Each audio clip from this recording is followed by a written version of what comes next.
Have you ever wondered why some people work hard every day, yet they still struggle with money? They wake up early. They go to work. They stay busy. They are tired all the time, but somehow they are still broke. At the same time, some people seem to understand money in a completely different way. They do not always work the hardest, but they build wealth faster. So what is the difference? This question is at the heart of one of the most famous money books in the world, Rich Dad, Poor Dad. And the powerful idea behind it is simple. Sometimes the problem is not that people are lazy. The problem is that they were taught the wrong way to think about money. In this video, you will learn the story behind Rich Dad, Poor Dad in simple English, and you will also learn why many people stay poor even when they work hard. Let's begin. And the story is built around two father figures. One is the writer's real father. He was educated, responsible, and respected. He believed in school, good grades, a good job, and safety. He believed that if you study hard and get a stable job, life will go well. The other father figure was his friend's dad. He was not known for academic success, but he understood business, money, and wealth in a practical way. He believed that school is important, but financial education is even more important. Both men were intelligent. Both men worked hard. But both men thought very differently. That difference changed everything. The first father believed in working for money. The second father believed in learning how money works. And that is where the big lesson begins. Most people are raised to think like this. Go to school, get good grades, find a safe job, work hard, earn a salary, pay bills, repeat.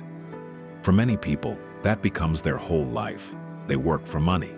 Then, the money disappears into rent, food, transport, family needs, and more bills.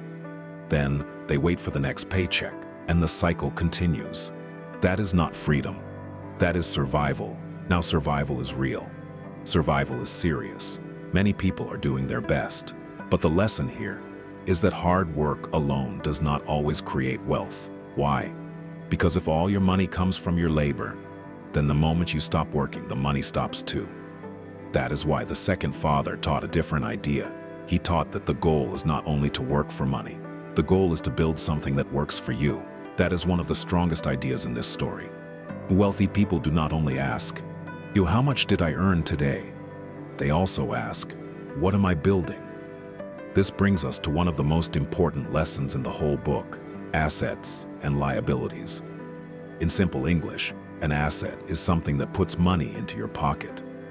A liability is something that takes money out of your pocket.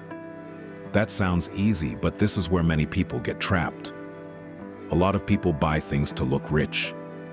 A better phone, a more expensive car, clothes to impress people.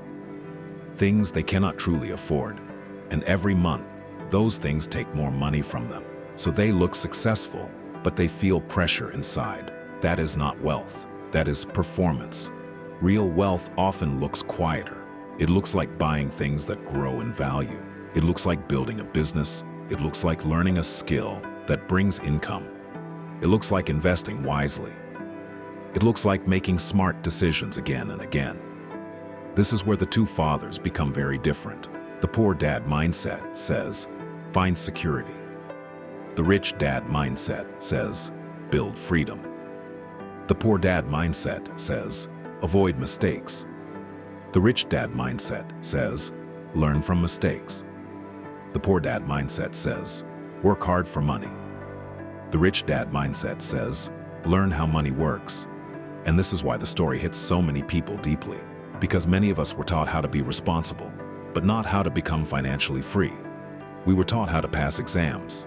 We were taught how to obey instructions. We were taught how to chase a job, but many people were never taught how to manage money, how to understand debt, how to grow income, how to invest, or how to build assets. That gap is where many lives become heavy. A person can be educated and still be financially confused. A person can have a job and still feel trapped. A person can look fine outside and still be drowning inside. That is why this story matters. It challenges the way people think. It says maybe the answer is not only work harder, maybe the answer is or also think better. Another powerful lesson in this story is about fear. Many people fear losing money. And because of that fear, they never learn. They stay in what feels safe, even when that safe place is slowly draining them. But there is another side too. Some people are controlled by desire. They want quick money. They want fast success. They want to look rich immediately. And because of that desire, they make foolish decisions. So one person is trapped by fear. Another is trapped by desire, and both remain stuck. This story teaches that financial growth needs emotional control. You cannot build wealth if you panic easily. You cannot build wealth if you buy everything that looks exciting. You cannot build wealth if you are always trying to impress people. Many people are not poor because they are useless. They are poor because their emotions control their money. That is a hard truth, but it is real. Another lesson from this story is that your house, your car, or your salary do not always tell the full truth about your financial life. Someone can earn a lot and still be broke. Someone can look successful and still be buried in debt. Someone can smile outside and still be under pressure every month. Why? Because income is not the same as wealth. Let that sink in. Income is what comes in. Wealth is what stays, what grows, and what protects your future. That is why some people earn a decent salary for many years, but have nothing strong to show for it. They were earning, but they were not building. And this is exactly the mindset shift that Rich Dad, Poor Dad tries to teach. Do not only focus on earning more, also focus on becoming smarter. Learn how money moves, learn how value is created, learn how assets grow, learn how to make wise financial decisions. The story is not telling people to hate jobs. It is not saying school is useless. It is not saying everyone must become a businessman overnight. No, the deeper message is this: do not let your whole life depend on one way of making money. Do not stay financially blind. Do not assume hard work alone will save you. Hard work is good. Discipline is good. Education is good. But without financial wisdom, a person can keep running and still stay in the same place. That is why this story continues to change people. Because it gives language to a problem many people already feel. They feel tired. They feel stuck. They feel like they are doing everything they were told to do. But still, money peace never comes. And the story answers that pain by saying, maybe nobody taught you the other side of money. Maybe nobody taught you how wealth is really built. Maybe you were trained to earn, but not trained to grow. And once a person understands that, everything can begin to change. They begin to ask better questions. Instead of saying, how do I survive this month? They begin to ask, what can I build that helps me next year? Instead of saying, Ma, what can I buy now? They begin to ask, what can I own that grows? Instead of saying, I need more money. They begin to ask, I need more understanding. That is the real power of this story. It changes the questions in your mind, and better questions often create a better future. So what is the final lesson of Rich Dad, Poor Dad?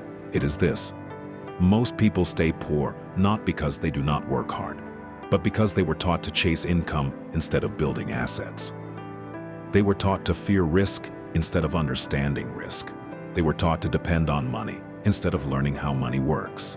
And until that mindset changes, the struggle often continues. So if you want to build wealth, start here. Learn before you earn more. Think before you spend. Build before you show off. Buy assets before liabilities. And stop measuring success only by how busy you are. Because being busy is not the same as becoming free. And that may be the biggest lesson of all. If this story helped you learn English and understand money in a simple way, subscribe to Grow with Ace for more powerful English stories with life-changing lessons. Your future can change, but first, your mindset must change.